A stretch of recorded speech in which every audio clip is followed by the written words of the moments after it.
Salve, salve, cambada. Vamos aqui para mais uma novidade. Olha o que é isso aqui. Nem fan tem, cara. Sequinha. É uma R9 380 de 4 GB. Veio sem fan, mas tá funcionando, tá? Olha, dois conectores de 6 pinos. Ela é da XFX. Já testei, tá? Tá funcionando certinho. No final do vídeo vai ter um teste aí no GTA V. Vou fazer live dela, tá? Nos próximos dias. E, cara, plaquinha maneira. Dá pra fazer overzinho nela. E tá funcionando com uma belezinha. Liga aí.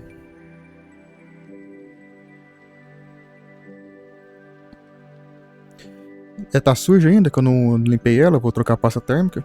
Que eu tô sem pasta térmica. E no caso da refrigeração, eu vou por enquanto adaptar uns fanelas, como eu tava dizendo. Vou adaptar uns fanelas pra melhorar essa refrigeração, mas por enquanto eu vou fazer um gambiarra, tá? Mas, cara, a plaquinha é maneira, tá, cara? Um dissipadorzinho bem parrudo.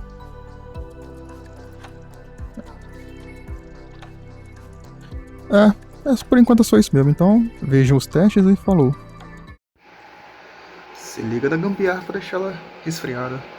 2 fãs, mais um aqui no meio. E tá mantendo a temperatura. Isso aqui é a X99, a R9 380 de 4 GB e essa gambiarra doida.